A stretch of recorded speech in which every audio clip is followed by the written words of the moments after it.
Welcome to the Lift Oneself podcast, where we break mental health stigmas through conversations. I'm your host, Nat Nat, and we dive into topics about trauma and how it impacts the nervous system. Yet we don't just leave you there. We share insights and tools of self-care, meditation, and growth that help you be curious about your own biology. Your presence matters. Please like and subscribe to our podcast. Help our community grow. Let's get into this. Oh, and please remember to be kind to yourself. Welcome to the Lift Oneself podcast, Madhu. I am so rewind. Got to do it again. This is my fourth podcast for the day, so I'm like, better you than me. Yeah. Okay.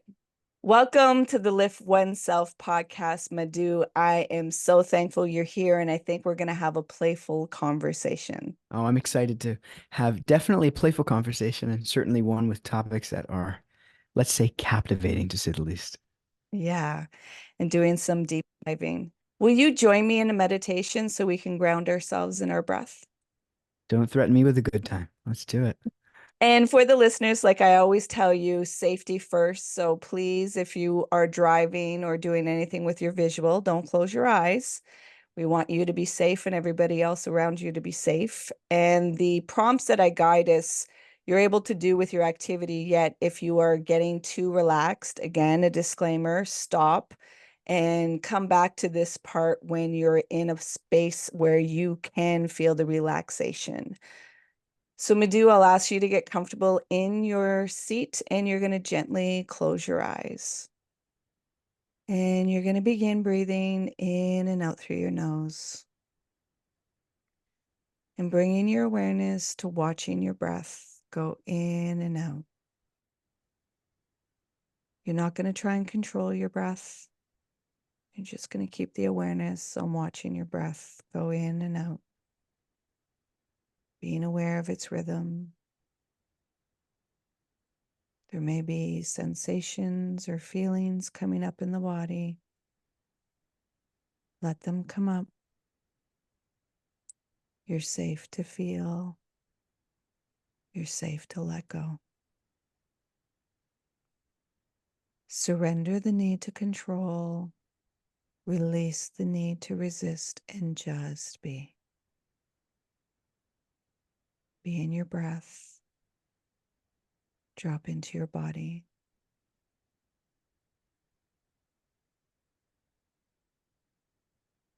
Keeping your awareness on your breath.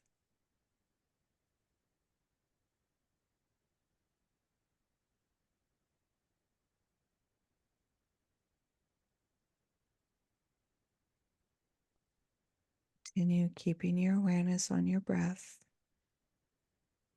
Now, Madhu, I'm going to ask you in your mind to create an intention you want to bring forth in this conversation for the listeners and for ourselves. And when you've created that intention, I'm going to ask you to release it in your mind, allowing it to drop down into your nervous system, down through your neck, through your throat, down into your chest, filling your heart, filling your lungs, down into your abdomen, into your stomach, into your life force. Keeping that awareness on your breath and dropping deeper into the body.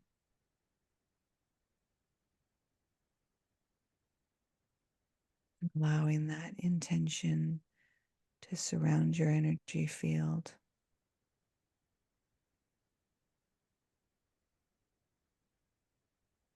Still staying with the breath and dropping deeper into the body.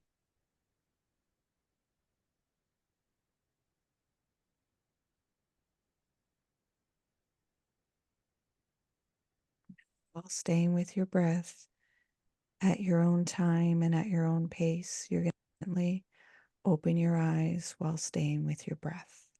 How's your heart doing? Physically slow, emotionally happy. Can you let the listeners know who Madhu is? Yeah, we Me and divinity from within. Uh, I was a monk for years, and now I teach what I learned from being a monk for a half a decade with a shaven head and living in a monastery with robes and teaching all day. I'm now a quote unquote normal person that teaches these ancient sciences and techniques in such a way that people living their day-to-day lives, potentially in stressful circumstances, can overcome or manage the challenges that they're faced with organic, natural tools and approaches. Where was the monastery that you were at? 6 months a year we would live in India, and then the other 6 months here in the West. That was more or less a visa issue because they'd have to leave every 180 days. But we'd spend 6 months in a few different villages and traveling throughout India, primarily in the east and the north, and then in America for at least a few months a year, everywhere from New York City monasteries to San Diego, California, to Denver, Colorado, to Toronto, all over the place, different monasteries. Okay. What had you decide to take that oath and take that, commitment? When I was 16 years old, I read a book called the Bhagavad Gita, which is one of the, for those not yet familiar, it's not only one of the oldest written literatures that we have on the concept of self, divinity, nature around us, purpose, etc. But it really teaches on the nature of how to understand who am I in relationship with all other living entities and what is my unique purpose in a way that I can be of service in this world and actually be a contributor instead of a taker.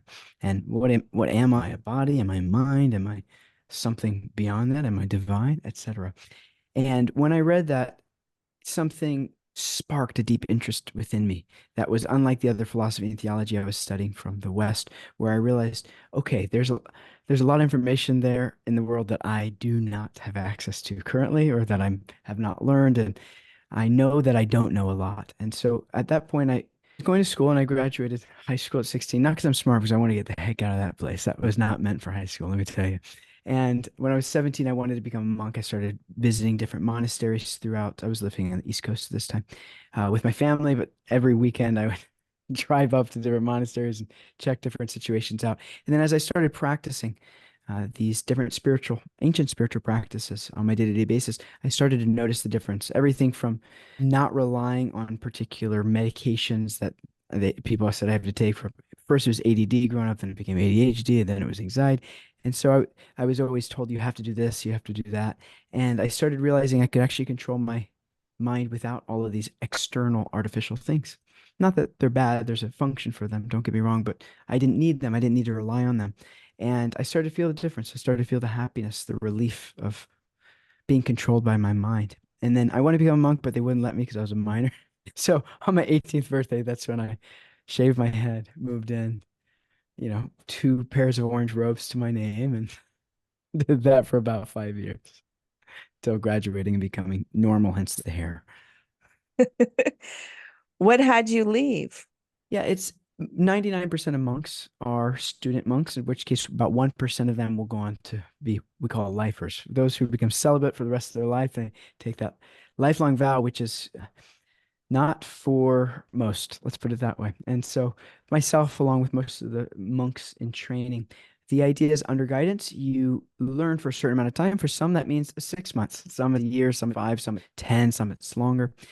It's enough time until you can learn how to integrate the practices in a way that you can then integrate into society. You learn them and then bring them into a world, especially if in a way that you can support yourself while doing it, as not to get entangled with the mm, degradation society may offer. That's a mouthful, which actually describes a lot of the worldly worlds and how we get lured outside of ourselves to find that kind of safety that's always fleeting because the safety is supposed to be within ourselves and it's our responsibility. Yet we're told we're not good enough. So how can we create that safety? Because everybody else has the answers. There's no answers within ourselves. I've heard that narrative before. Yeah. Um, so you mentioned that you now have a business that helps with conscious business and marketing and helping people to have a conscious center with understanding business because There is the part where, everybody wants everything and just take, take, take. And then there's the empathetic ones that feel a difficulty to even ask for others and see a value in what they're selling. So could you let the listeners know a little bit of what you have to offer and what and why you started it and what that looks like? Certainly. One thing I appreciate about you is not only are you so eloquently spoken in terms of the way you relay this, but you yourself are an example of what we're about to explore and talk about. And well, in short, yeah, we do conscious consulting and marketing, which means how to sell yourself without, say, selling your soul, and how to actually live in this world and be a contributor, actually be of service instead of being a taker and a consumer, because that's what we're getting sold all the time is how to become number one, how to, I mean, anyway, we all know what we're facing in society in terms of just trying to be exploited, and even our own tendency from within can be to want to exploit others. So the way that we counteract that current of society or the current of the mind of wanting to take is taking an approach to present ourselves and our services, not just in a way where we're actually providing value and helping, which one would hope is a foundation, but specifically what we've developed is a type of way to generate conversations with qualified leads and prospects and sell them in a way where you're never using high pressure tactics or hard sales or manipulation, et cetera, which as I was studying deeply finance and marketing and sales after graduating the monastery, I realized, oh no, most of the stuff is based off of fear and emotions and getting people to take action from a place of fear. And so, what I've done and learned from amazing teachers is how to move from an abundance framework instead of how to be afraid and to take action from fear. How do I see where my potential is and create a logical step-by-step approach to achieve that potential? And I did it actually randomly or somehow I would say divinely in my business. I am an Ayurvedic practitioner, so I provide holistic health services for years. And somehow or other, without doing a crazy amount of learning in the beginning, we were able to grow that first to six figures and then kept growing it and doubling it and growing and doubling it. And eventually I was like, okay, I really have to learn what's going on. And don't get me wrong, a lot of challenges as well. But and then as I learned, I realized, oh, there's a way to do this sustainable where you're never taking from someone else where you have more, they have less. It's like there's ways to do this where everyone's life gets improved, everyone's quality of life goes up. And that's when a few years ago I went from just helping with holistic services, mindset services, to actually helping other wellness entrepreneurs and experts with their business. It was just a more efficient use of my time and expertise to help them also make a good living, helping change others' lives. And I think it's needed because I think sometimes, as you said, it's the activation of fear and there's that desperate energy. And people have, well, that's how the mainstream media gets to people with all their commercials is that if I activate fear, then you're going to try and look for a solution on the outside, and I can just sell you anything that makes it feel like you Yeah. have control. So really understanding that emotional manipulation that takes place. And for some business owners, it can be really challenging to really come out of the space of competition and come into a space of collaboration. Because it's like there's not enough. We're told there's only one king on the hill, there's only one client out there. So, how do you help them? Because I'm hearing in that there has to be some inner work that has to take place for them to be able to be in that abundance and regulate their nervous system so that they can come into that oneness. Certainly.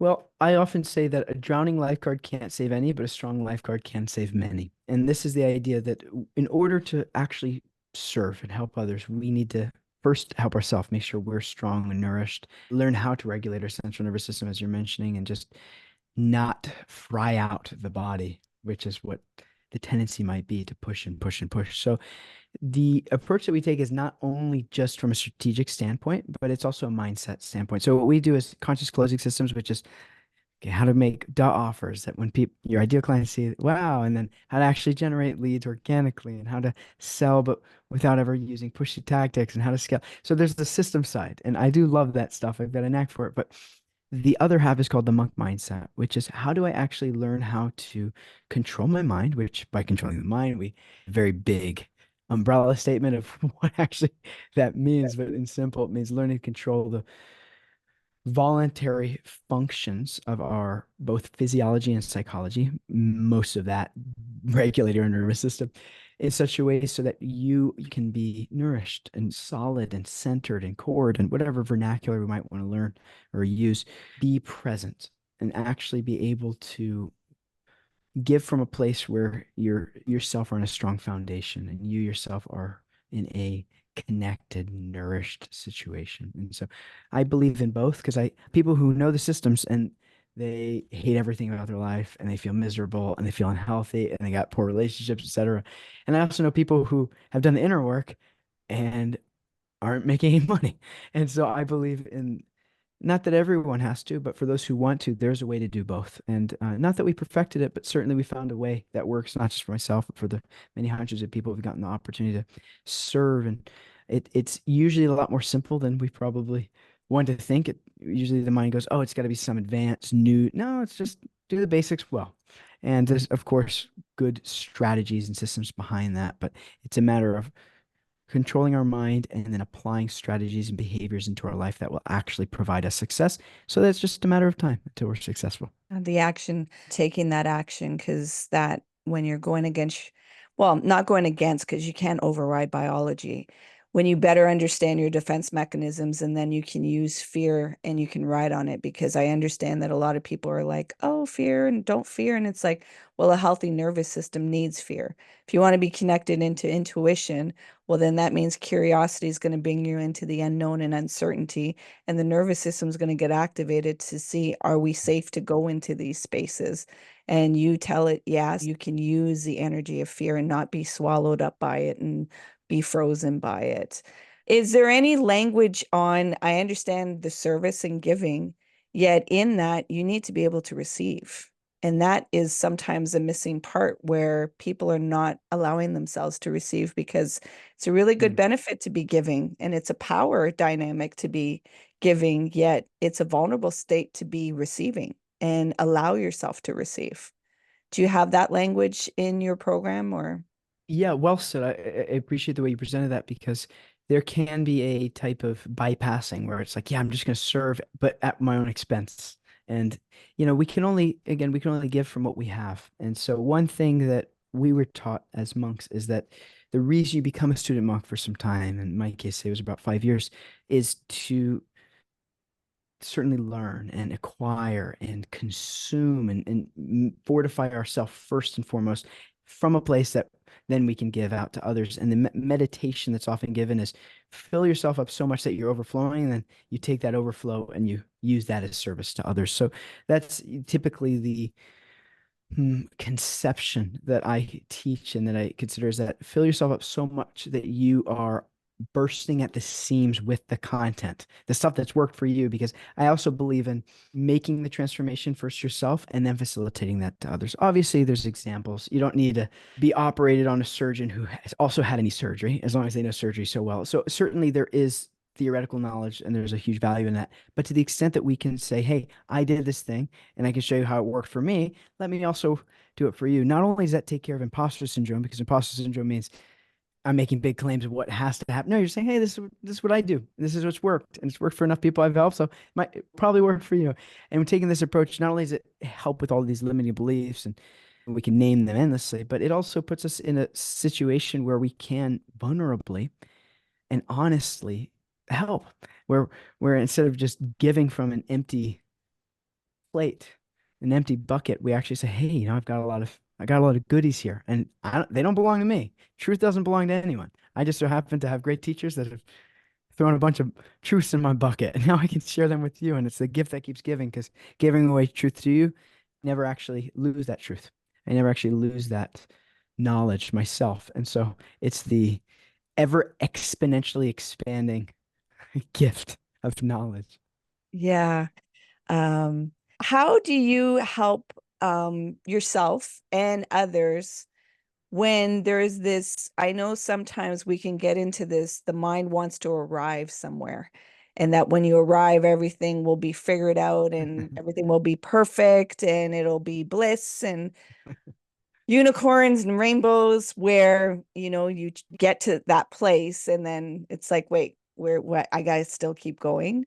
So what does it look like in your life, and how do you, help people navigate those walls that can come up with the mind? Yeah, I think it's important to define terms because usually we think of success, as you so well expressed, as that once I achieve that, then I'll be happy. Once I get that thing, then I'll win. But that's never actually success. Success has to be redefined as when your ideal life and routine is today. Today's schedule looks like your ideal schedule. In other words, when you're doing what you actually want to be doing. Now, that in itself takes some uncovering to figure out like what is it that I actually want to be doing? What am I here to be doing? How can I actually contribute? That in itself is a practice. But once you have some clarity, even if it's just a modicum of clarity of how I can live in this world in a way to again contribute and still nourish myself, the focus or the goalpost of success should be when I am living that life today, because tomorrow's never promised. And to the extent that we try to artificially concoct a future that's not guaranteed, we are delaying happiness that's available right now. And even if, I mean, we can actually be happy and grateful and satisfied with things that we don't even have right now, but we know we'll have in the future. It's not that once we get that, we will be satisfied. So success is something that is only experienced in the present with presence. And the idea behind that is how do I live a life where I am able to be present, which means I'm doing the things I want to be doing. If we're spending all of our days in areas that are just outside of our gifts, outside of our psychophysical nature, the way we've been formed through our conditioning, if we're spending too much time outside of that realm, of course we're going to be dissatisfied. We're going to be looking to the future, but then we're going to become anxious, or we're going to be looking to the past, we'll become depressed. Success means being present now and then living a life that's actually fulfilling. And objectively speaking, happiness doesn't come from gaining and consuming things, it always comes from giving. And that's why the wealthiest people we might ever meet, I was surprised by this at first. I meet very wealthy people doing volunteer work as a monk. And I was like, wait, but you've got, like, I remember meeting somebody who hundreds of millions of dollars. And I was like, why are you giving your time to do all this like charity work? And it's like, because this is actually the only happiness. I thought all these things make me happy. But and I achieved the thing. I'm like, this doesn't make me happy. And the only thing that actually provides real satisfaction is contribution. And even myself, I heard it enough times, and I still had to learn it the hard way. Where I was like, cool, I have the thing.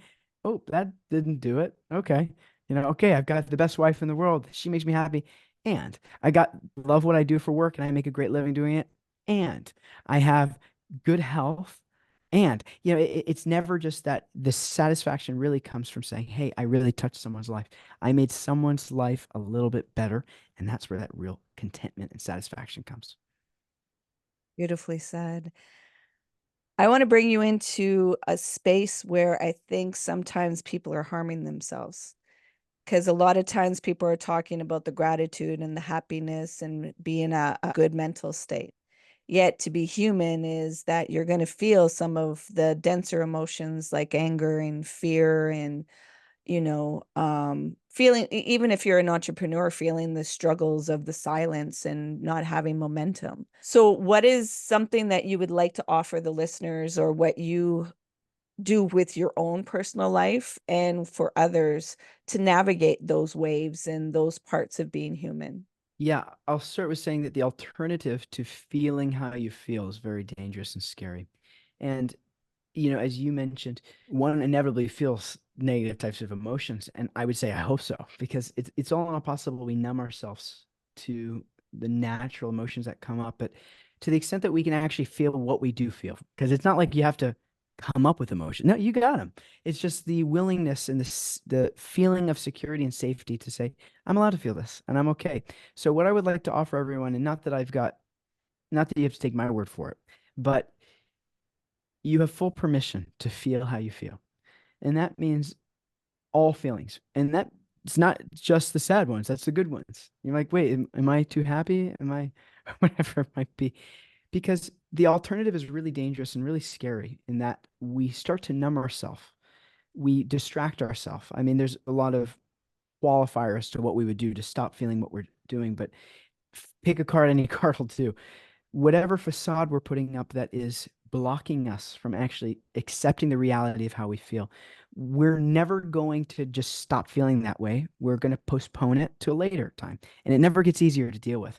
So, step number one is saying, I have permission to feel this way. And I know that from my childhood, I may remember so and so telling me I can't feel this way, or I'm not allowed to feel this way, or whatever long list of parameters someone that I think or I thought cared about me gave me as a child around my emotions.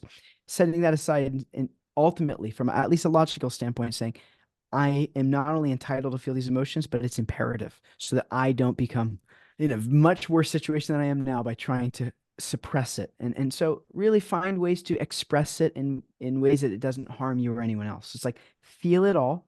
And if you haven't yet found a way to feel it and express it to others where it non-violent, then feel it as much as you can in a contained environment, whether that means through journaling and through meditation yourself or hiring someone, doing a professional state that puts you in a safe environment. There's always an option. There's always an option. As soon as you give up hope, that's when you start to close the doors. Oh, there's no hope. No, no, keep the door open. There's always hope. And all you have to do is be receptive and be willing. And it takes us one small step in the right direction to completely change the trajectory of our life. And if that means, oh, it's too hard to feel my feelings, I can't do it. No, it's not. Just one tiny, teeny feeling for just one moment. Wait, I felt that. Am I still here? I'm still alive. I made it. Wow, that's great. What about 2 seconds in that field? What about 5 minutes, etc.? And everything amazing starts with small steps. So what I would suggest, and something that's helped me overcome my mm, deep aversion and fear to negative feelings, is just the permission to feel it and know that the only way I'll be whole is acknowledging what's actually there instead of pretending it's not. Yeah. How I work that I provide to people is letting them know the 3 steps. It's, well, your nervous system needs safety to Mm, allow the defense mechanisms to come down so you can be vulnerable. You need radical honesty to face yourself and then to feel. mm, And not the secondary emotions, your authentic emotions that, like you said, in childhood, you may not have been allowed to feel these big mm, emotions. So when they come up, it's going to be a shit show inside. It's not going to feel good. There's going to be chemical dumps that are being put into the body that feel really uncomfortable and overwhelming. And of course, it don't understand it because you've never experienced it or felt it before. Yet mm, to rationalize or intellectualize it, that's not what emotions are there for. It's feelings that are coming up that have messages. You're there to listen. Listen, it doesn't mean take direction with it or take action with it. It's just feel and listen to the messages and let mm, the body somatically release. And we, at times, in a society where we're have a big aversion to pain, everything's anti-pain this, anti-pain that, they're numbing and not really being able to use their body as a vessel of being able to have that conduit and that connection with the bigger self, the divinity, higher self. And so the work that I'm doing is like face the pain, face the fear, allow yourself to feel these authentic emotions. Like you talk about, you want to be authentic. Well, that means it's going to be messy, it's going to be uncomfortable, yet it won't always be like that. Yet at the beginning, it's going to be discombobulating and very uncomfortable. Your work is no longer to run from this and numb it. It's to be able, like you said, a little bit at a time, a little bit at a time, and do that warrior work for yourself because there is benefit. Like I'm living proof of it. I had lesions in my brain and I almost died 10 years ago. So meditation helped to bring back the signaling in my body and release a lot of trauma and stored emotions that were in my body. So when I know it doesn't feel good, I know it mm. doesn't feel good. I Mm. wanted to quit meditation many a times, yet because I had like death kind of at my door where it was like, where else are you going to go? So just go with deeper within. And that takes trust, where we're told not to trust ourselves, not Mhm. trust our intuition, not trust our experience or emotions. So I really like I say it also, yet that permission to feel, like validate your own experience. I really value the 3 points that you made in terms of first with safety, and then in radical honesty, and then feel the feeling, but not the superficial feeling, the real one, the thing that's hidden, say, behind the anger, behind the sadness, or whatever it might be. And well, what a beautiful perspective on how to actually verifiably start to say feel your feelings and work through them in a vulnerable way where we can, yeah, work through it as opposed to just procrastinate. Because that's all we're doing, right? By numbing, we're just saying I'll deal with it later, and it does not get any easier to deal with, that's for sure. No, no, no, not at all, because it just keeps building up and building up. And, I do it too. All the tools that I know and the experience, there's some things I'm like, oh, not right now. And it's like, but it's going to be gathering all kinds of suffering, and you're still going to have to go through this door. So just go through the portal without all this baggage of suffering. And it's like, sometimes I go through the sharp pain, like sharp truth, or sometimes I do the dull lake of denial. Yet Mm. the two, I'm like, you're still going to end up at the same location. You're not going to move unless you really face it. You can try to separate, but that elastic band is going to bring you back. So, you don't want to splinter anymore. You want to stay whole as a W. I want to bring you into a reflective question. I want to ask you to take your awareness right now and bring it back to your 18-year-old self. And you have 3 words to tell your 18-year-old self to carry you to the journey to right now. What would those words be? Sustainably serve, unceasingly. Those are 3 words that spontaneously come up here. Sustainably serve, which means don't just serve, but do it in a way where, as we were alluding to before, in a way that's sustainable, a way that it's not going to deplete you, and do it unceasingly and without reservation, because there's just such a deep satisfaction, nourishment that comes in that place of providing. And what to speak of the accountability? Because if you're trying to teach someone else something, if you're wanting to teach someone else something, you damn well better be sure doing the thing. And That uh, all the areas in my life where I have taken longer than I would like to admit to achieve or to accomplish or to experience could have been shortened by sustainably serving without cessation. that's the journey though. And that's the beauty of the Absolutely. journey of recognizing, like, and that's why you need radical compassion. Because Mm, when that impulsivity comes up, or that, like, oh, you could have and it's like, wait, I'm exactly where I am. I'm exactly where I should be. And the reason why I needed that journey is there's lived experience that I may not recognize right now, yet it's for the service of others, that I have that relatability. And that, because sometimes when we get things too easily, it can be very challenging to relate to somebody else because it came naturally to you. So mm. you don't know the struggles that other people, and you think that they're just creating it on their own. And so you're not really able to relate with the language of, oh, yeah, like this is a messy thing. And you're going to come at it in different ways. Yet you always need that radical compassion for yourself, because you'll need it for the rest of your life, because life is impermanent. So you're going to get different experiences and different versions of yourself, and more profoundly of navigating the as is of life and not what you would like it to be. Love it. Where can the listeners find you? Because I'm sure they're like, okay, enough, Nat. Where do I find Madhu, and where can I get in contact with him? Well, we give all of our content away for free. And so we have too many courses practically at this point. Everything from Ayurveda and holistic health to mindset to emotional mapping to conscious business, etc. And we are big believers again in service, sustainability, service, is we just give all the information for free.